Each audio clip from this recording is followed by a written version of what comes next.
Esta es la presentación de mi primer caso clínico para la estadía 2 de las primeras 150 horas. Soy Victoria del Carmen Tejeda Chávez, estudiante de la licenciatura en Nutrición Aplicada de la Universidad Abierta y a Distancia de México, perteneciente al grupo NA-NSD2 2301-B0001 con la docente Claudia Telles Paredes. Estos son los datos generales de mi paciente. Es un paciente masculino de 2 años y 1 mes de edad, en el cual a su ingreso por medio de un interrogatorio indirecto refiere la madre que el paciente inició hace 15 días con intolerancia a la vía oral, con vómitos postprandiales inmediatos de contenido alimentario en todas las tomas. Acuden a una revisión endoscópica en donde se muestra la migración y oclusión del stent, por lo tanto se realiza una permeabilización. Sin embargo, a las 24 horas vuelve a tener intolerancia a la vía enteral, decide ingresarse a la institución para retirar el stent por vía endoscópica.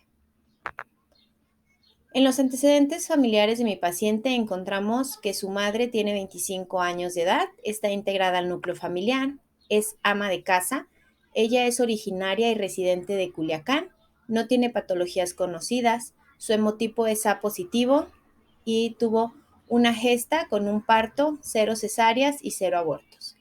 El padre tiene 35 años de edad, está integrado al núcleo familiar, es músico, originario y residente de Culiacán, su hemotipo lo desconoce y no se conoce con alguna enfermedad crónica o degenerativa. En los antecedentes personales no patológicos de nuestro paciente, encontramos que es un paciente producto de la primera gesta con control prenatal desde el primer mes de gestación, fue obtenido por vía vaginal a las 39 semanas de gestación, esto el día 5 de febrero del 2021 a las 6:15. Él lloró y respiró al nacer, no tuvo necesidad de maniobras avanzadas de reanimación y se generó un apego inmediato. Su peso al nacimiento fue de 3,5 kilos, 51 centímetros fue su talla y fue dado en alta en binomio con la madre a las 24 horas. En su alimentación tuvo lactancia materna exclusiva por 6 meses. Posteriormente se comenzó con fórmula de inicio y ablactación desde aproximadamente los 5 meses, comenzando ya en forma hasta los 6 meses a base de papillas de verduras. De los hitos del desarrollo, tuvo un sostén cefálico a los 4 meses, sedestación a los 7 meses, gateo a los 8 meses, bipedestación a los 10 meses y él caminó a los 12 meses. Habita en casa propia con sus papás, tienen 3 habitaciones que cuentan con todos los servicios de urbanización. De los hábitos higiénico-dietéticos son adecuados para la edad al momento de la entrevista. Presenta la cartilla de vacunación con todo el esquema completo y no cuentan con ninguna mascota. Dentro de los antecedentes personales patológicos, el paciente niega a su familiar alguna patología existente. Dentro de las hospitalizaciones con las que cuenta el paciente es que en el mes de septiembre del 2022, debido a una ingesta accidental de sosa cáustica, se produce una quemadura del esófago, también con estenosis. Se le dio un manejo en un hospital en Culiacán con ayuno y líquidos de mantenimiento por 7 días. Se realizaron durante un periodo de varios meses diversas dilataciones esofágicas, llevando esto a una perforación esofágica y a una mediastinitis. Por esto fue enviado a terapia intensiva en el hospital que estuvo en Culiacán. Estuvo ahí 3 días, tuvo que colocarse un drenaje endopleural. En febrero, por un medio particular, se decide colocar un stent y presenta problemas a las 2 semanas, que son los 15 días antes de que llegara con nosotros, y por intentos fallidos, pues es para mejorar su condición actual, es que es enviado a esta institución, ya que en el Hospital Civil de Guadalajara se realizan los ascensos gástricos para poder mejorar la vida de los pacientes que han tenido alguna quemadura por algún álcalis o cáusticos. El paciente hasta el día de hoy tiene cirugías negadas, no tiene fracturas y sus vacunas están completas para el esquema de su edad y se presenta la cartilla. El diagnóstico médico del paciente al ingreso el día 1 de marzo del 2023 fue una estenosis secundaria a ingesta de álcalis cáusticos y sustancias alcalinas similares. Los álcalis son líquidos cáusticos que estos pueden producir una necrosis por licuefacción, por la desnaturalización de las proteínas, la saponificación de las grasas y las trombosis capilares. Adicional, provoca una retención de agua, con lo cual se ocasiona una quemadura térmica por la hidratación. Los alcalis o los cáusticos, por ejemplo, sería la sosa cáustica, que fue el caso de este paciente. Él tuvo una ingesta de forma accidental de sosa cáustica que tenían en casa. No se cuenta con mayor información más que lo que nos refiere la madre, ya que él había estado siendo revisado y visto por un hospital en Culiacán, que es de donde él es. Nada más que como allá no tenían ya los medios ni la posibilidad de ayudarlo a mejorar, pues es enviado a esta institución. Y el diagnóstico médico de egreso el día 31 de marzo del 2023 fue una postoperación de ascenso gástrico, y el ascenso gástrico es una técnica quirúrgica que permite la reconstrucción del tubo digestivo con un bajo riesgo de necrosis del injerto. Puede ser transtorácica, transdiatal y con técnicas mínimas invasivas e incluso la laparoscopía. Consiste en movilizar el estómago para reemplazar la parte del esófago que tiene quemaduras, y así el niño pueda tener un tracto digestivo superior funcional y pues adaptaciones que le van a permitir tener una mejor calidad de vida, ya que si no se realiza el ascenso gástrico y el paciente tiene esta parte con quemaduras, puede sufrir estenosis o incluso va a tener que alimentarse vía gastrostomía o gastroyeyunostomía por mucho tiempo. En el diagnóstico nutricional de nuestro paciente nos basamos en las tablas de la CDC, en peso para la edad, peso para la talla y talla para la edad. Después las comparamos y las clasificamos dependiendo del grado de desnutrición, acorde a las tablas de Gómez y Waterloo. Al ingreso nuestro paciente pesaba 10 kilos, tenía una talla de 80 centímetros, su índice de masa corporal era de 15.6, su CMB fue de 13.5 centímetros, su circunferencia de pantorrilla fue de 18.3 y su perímetro cefálico fue de 45.5 centímetros. Al egreso nuestro paciente tuvo un peso de 10.6 kilogramos, 81 centímetros fue su talla, su índice de masa corporal fue de 16.15, tenemos un CMB de 13.4, una circunferencia de pantorrilla de 18.4 y un perímetro cefálico de 45.6. Si nosotros revisáramos el índice de Maclaren, nos aparecería que nuestro paciente tiene 0.29. Este índice de Maclaren lo vamos a obtener al nosotros dividir la circunferencia media del brazo entre el perímetro cefálico, y 0.29 nos indica que es un paciente eutrófico que ligeramente tiene un riesgo de desnutrición, ya que a partir del 0.28 hacia abajo sería una desnutrición leve. Al nosotros compararlo con la clasificación de Gómez y Waterloo, podemos ver que al ingreso el peso ideal del paciente es de 12.8 kilos, por lo tanto tenemos un 78%, lo que lo coloca en una clasificación de leve. Su peso para la talla es 10.8, tenemos 92%, lo cual es normal. Su talla para la edad son 88 centímetros, que sería un 93%, lo cual también lo coloca en una clasificación de leve. Aquí al ingreso podemos ver que nuestro paciente tiene una desnutrición leve acorde a la clasificación de Gómez y Waterloo, ya que el peso para la edad y la talla para la edad están dentro de la clasificación leve. Esto puede ser porque durante los últimos 7 meses y por los inconvenientes presentados con el stent y todo, pues el niño puede habernos reducido el peso. Como es un paciente que es la primera vez que lo recibimos y no recibimos todo el expediente por parte del hospital en Culiacán, pues sería difícil catalogarlo como agudizado o si fuera crónico. Pero aquí dentro de esta tabla nos aparece una desnutrición leve. Nuestro diagnóstico nutricional al egreso, los rangos ideales continúan siendo los mismos. El peso para la edad son 12.8 kilogramos. Sin embargo, como nuestro paciente ya pesaba 10.6 kilos, estamos en un 83%. Aún nos encontramos dentro de un rango leve. En peso para la talla tenemos que son 11 kilogramos, porque el paciente nos aumentó 1 centímetro. Tenemos 96%, que sería un rango normal. y en talla para la edad serían 86 centímetros. Aquí ya se hizo una corrección ya en cuanto a, incluyendo los meses del paciente, que eran los 2 años, un mes. Estamos al 91% y esto estaría dentro del rango leve, aunque aquí le puse normal, también estaría dentro del rango leve. Nuestro paciente egresa también con una desnutrición leve, la cual es necesario pues continuar con un manejo nutricional con él a largo plazo para poder revertir esta situación. Es significativo el ascenso gástrico, ya que esto nos va a permitir que el paciente se alimente de forma oral con un mayor apego a una dieta completa para la edad, con más facilidades que tener el stent y estar haciendo los vómitos. Con este tipo de pacientes, pues tenemos nosotros una evaluación de varias semanas, varios meses, para poderlos estar verificando y llevarlos a que sean unos pacientes eutróficos.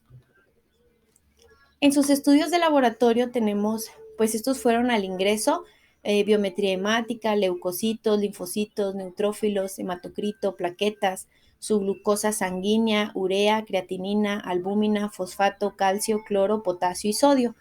Estos valores, estos análisis, estudios están dentro de los rangos normales. Realmente los únicos que se encuentran elevados son por parte del estrés fisiológico que el paciente ha presentado, tanto de la quemadura de hace 7 meses como de las dilataciones del esófago que se han realizado, así como también de los vómitos que han persistido durante los últimos 15 días. Entonces son valores normales.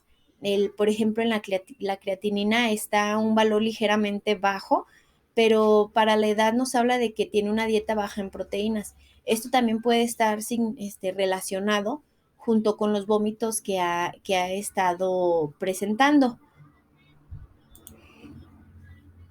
Para el tratamiento médico se comenzó el día 1 de marzo. El día 1 de marzo se realizó una endoscopía, se retiró el stent.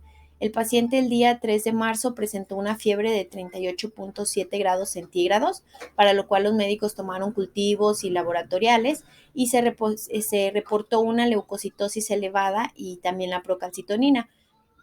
Con eso se interconsultó a infectología pediatría, el cual comenzó con un manejo de meropenem con un esquema empírico.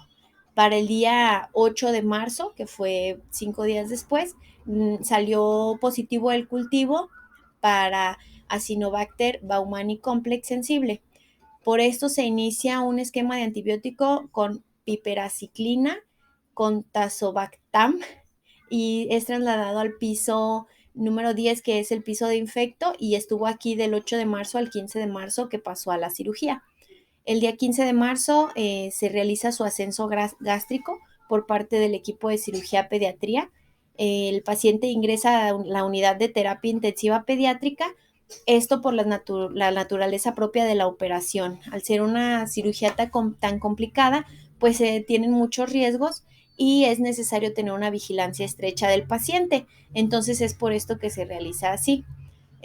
Para el ingreso a UTIP se tuvieron unos diagnósticos adicionales, que fue una atelactasia apical derecha, más derrame pleural derecho, y por lo tanto tuvo que ser un portador de una sonda de drenaje pleural.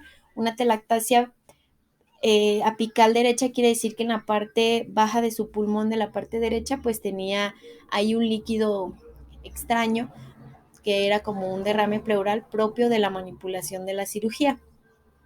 Durante su estancia en UTIP, que fue del 15 de marzo al 27 de marzo, el paciente se mantuvo estable hemodinámicamente, con necesidad de apoyos aminérgicos, de norepinefrina y dobutamina, los cuales desde su ingreso fueron teniendo un descenso progresivo hasta la suspensión de los mismos.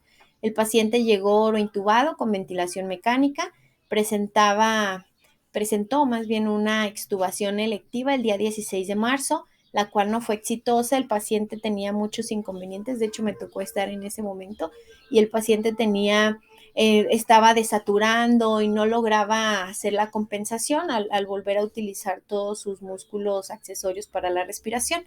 Por lo tanto, ese mismo día se reintuba. El día 22 de marzo presentó una extubación incidental, es reintubado exitosamente, ya que no se le había estado colocando ningún medicamento o algo que le ayudara a reducir la inflamación por lo mismo de la intubación.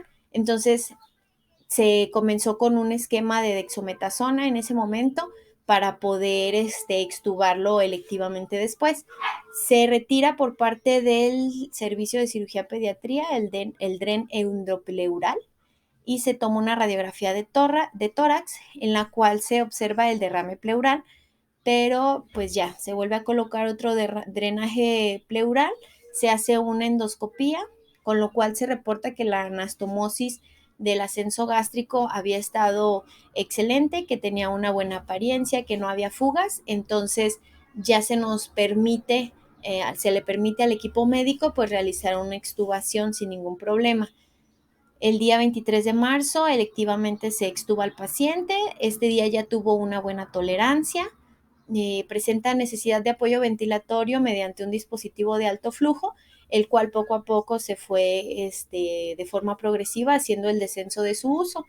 Para el día 26 de marzo del 2023 se retiró el drenaje pleural por parte del equipo de cirugía pediatría. El nuevo drenaje pleural que le habían puesto presentó un muy bajo gasto, fueron 15 mililitros de líquido pleural, entonces ya todo se encontraba mejor. El paciente presentaba una cierta dificultad respiratoria. Por radiografía se aprecia que presenta un neumotórax laminar derecho, se administra oxígeno suplementario a través de mascarilla, con lo cual el patrón respiratorio mejoró. Debido a sus mejoras y a que el paciente ya se encontraba más estable, a que el ascenso gástrico y la anastomosis que se había realizado ya estaba todo bien, pues el día 27 de marzo es enviado al piso de cirugía pediatría y estuvo aquí en piso 1 a cargo del doctor Trujillo hasta la alta hospitalaria. Dentro de las interacciones fármaco-nutrimento que encontramos que tuvo el paciente, pues él utilizó el medicamento que fue dexametasona y este medicamento puede irritar al estómago, por lo tanto se recomienda consumir durante o después de los alimentos y este medicamento no tiene interacción fármaco-nutriente. Para proteger su estómago de todo lo que recibía en cuanto a medicamentos y se decide por parte del equipo médico proporcionarle omeprazol. Este medicamento reduce la absorción de la vitamina B12, pero no tiene ninguna interacción con los alimentos. La piperacilina y tazobactam, que fue el antibiótico con el cual se combatió el hemocultivo del Acinetobacter. Esta estuvo con él del día 8 de marzo al día 15 de marzo aproximadamente. No tiene interacción con los alimentos, puede consumirse con o sin ellos sin ningún problema. El clonazepam se utiliza en UTIP para mantener a los niños en una sedación para que ellos estén tranquilos, que estén un poco menos reactivos, ya que como no están sus papás a su lado, pues es necesario que ellos se mantengan tranquilos. Este medicamento no tiene interacción con los alimentos y puede consumirse con o sin alimentos. También se utilizó paracetamol para reducir las molestias por dolor y su absorción disminuye cuando es administrado con los alimentos, sin embargo, pues no tiene mayor interacción. El paciente también se utilizó metamizol los días que tuvo fiebre, no tiene ninguna interacción con los alimentos y también se utilizó una combinación de fentanilo y midazolam por parte de Clínica del Dolor. Estos dos medicamentos se utilizan para la sedación. Se utilizan para poder mantener al paciente en un estado más tranquilo y más relajado, en el cual se permita a su organismo pues simplemente mejorar y estar recuperándose en lugar de estar luchando con el mismo y estar activo y estar un poco combativo por lo mismo de que no están los padres cerca. Estos dos medicamentos pues se utilizan desde que ingresan, saliendo de la cirugía, desde que ingresan a UTIP y pues se va haciendo un descenso progresivo. El fentanilo no tiene interacciones fármaco-nutriente, únicamente debe vigilarse al paciente al momento de tener la administración de los alimentos, ya que el fentanilo va a aumentar la acción del midazolam 1.5 veces, por eso es que se usan en conjunto. El midazolam no tiene interacción fármaco-nutriente y únicamente debe vigilarse al paciente en la administración de alimentos, ya que como lo mencioné, pues están sedados, entonces podría haber mayor riesgo de broncoaspiración. Para el tratamiento nutricional, el paciente al día 1 de marzo que llegó, pues se quedó en ayuno, ya que había estado presentando 15 días con vómitos, únicamente se le colocó un rol de soluciones por parte de los médicos. El paciente debe permanecer en ayuno ya que estábamos por realizar una endoscopía para verificar la estenosis y después se realizó el retiro del stent. Una vez que el paciente sale de anestesia, se espera que mejore y pues se comienza con una dieta líquida para poder verificar la tolerancia. Al día 2 de marzo, la dieta líquida pues se usó para verificar la tolerancia, con lo cual vimos que no era viable ya que otra vez nos estaba vomitando de forma postprandial. Y para el día 3 de marzo volvió a estar en ayuno, se realiza nuevamente una endoscopía, se verifica que todo está bien, después de la endoscopía se comienza con líquidos claros y así estuvo el paciente hasta el día 6 de marzo que tenía su dieta líquida, pero tenía que hacer un ayuno a partir de las 12 de la noche para realizar nuevamente una endoscopía y una dilatación del esófago para que los cirujanos valoraran el posible ascenso gástrico. Del 7 al 14 de marzo, que fue cuando el paciente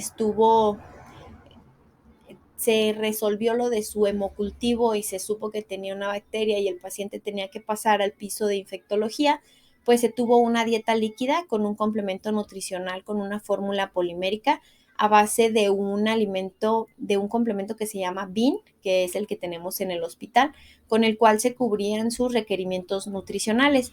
No se podía dar una dieta blanda o no se podía proporcionar algún otro tipo de dieta, ya que pues se tenía el daño en el esófago y únicamente se estaba esperando que pasara el tiempo del antibiótico para poder hacer el ascenso gástrico. El día 15 al 16 el paciente estuvo en ayuno, el día 15 porque fue su cirugía de ascenso gástrico y el día 16 pues fue el día siguiente a su operación y es necesario hacer una valoración de cómo se encontraba. Durante la cirugía al paciente se le pone una sonda, es una sonda nasogástrica la que se le colocó a él, la cual no se tiene que mover porque pues eso podría ocasionar que la anastomosis tuviera algún inconveniente o en los puntos se hiciera alguna perforación. No se podía utilizar la vía oral en ese momento, por lo mismo de que se hace el ascenso gástrico, pues esta parte tiene todavía los puntos, entonces corre un riesgo de complicaciones. Para el día 17 de marzo se solicita la NPT, se solicita el día 16 para que llegue el 17 de marzo y comenzar a administrarla el 17 de marzo. Del 17 de marzo al 24 de marzo, nuestro paciente tuvo una nutrición parenteral total por vía central, la cual se preparaba de forma personalizada por parte del laboratorio del SAFE. Esta nutrición fue de 1000 mililitros desde el inicio y se pasaba a 41.6 mililitros por hora. Debido al ayuno prolongado en el cual estará el paciente, y es un protocolo dentro del hospital para los niños que tienen ascenso gástrico, se decide comenzar con una nutrición parenteral total personalizada. Se comienza cubriendo el 50% de su GET, se aportaban 56 kilocalorías por kilo, de esto del día 17 al día 20 de marzo. Teníamos un aporte de 7.2 gramos por kilogramo de dextrosa, 1.2 gramos por kilogramo de aminoácidos pediátricos al 10%, 1.3 gramos por kilogramo de lípidos que son de SMOF lipid al 20%. Aportábamos multivitamínico pediátrico del 5 mililitros, zinc 1 miligramo. Se aporta zinc para que nos pueda ayudar a la cicatrización, ya que pues son niños que como no tienen esa administración oral de alimentos, pues siempre nos quedan bajitos en cuanto a los elementos, entonces aquí hacemos la reposición. Y se tenía carnitina 100 miligramos, eran 10 miligramos por kilogramo del paciente, y de heparina teníamos 500 unidades. Posteriormente se aumentó a 72 kilocalorías por kilogramo, cubriendo el 100% del GET, tomando en cuenta una fase de recuperación. O también podríamos utilizar la fórmula de Scofield, y en la fórmula de Scofield agregaríamos un factor de estrés de 1.5 por una cirugía mayor y también tendríamos alrededor de 70-80 kilocalorías por kilogramo para el paciente. En esta segunda forma de la nutrición parenteral que tuvimos fue 8.7 gramos por kilogramo de dextrosa, 1.7 gramos por kilogramo de aminoácidos pediátricos al 10% y 2 gramos por kilogramo de lípidos SMOF lipid al 20%. Igualmente el multivitamínico infantil quedó en 5 mililitros, el zinc en 1 miligramo y la carnitina continuó en 10 miligramos por kilogramo. La heparina continúa igual en 500 unidades. La heparina nos ayuda dentro de la nutrición parenteral para que no se formen coágulos. El día 24 de marzo comenzamos a hacer un destete por parte de la nutrición parenteral. Comenzamos otorgándole al paciente por parte de la vía oral, ya que los cirujanos nos lo permitieron, una fórmula polimérica. Esta fórmula polimérica aportaba 37 kilocalorías por kilogramo y lo que se hace en estos casos es que vamos, por ejemplo, vamos aumentando la vía oral y la vía parenteral la vamos a empezar a bajar. Aunque se solicite igual de 1000 mililitros, en lugar de pasarla a 41.6 mililitros por hora, pues se va haciendo la reducción. Para el día 25 de marzo del 2023, hasta su egreso, nuestro paciente tuvo una dieta blanda con una fórmula polimérica, la cual se le proporcionaban 275 mililitros cada 6 horas. Esta fórmula polimérica, al ser por vía oral, contenía BIN, contenía plátano, avena y también nos proporcionaba entre 30 y 40 kilocalorías por kilogramo. El paciente tuvo un muy buen apego a la dieta y él siempre consumía toda su charolita y en cuanto a la fórmula polimérica eran 3/4 aproximadamente lo que consumía.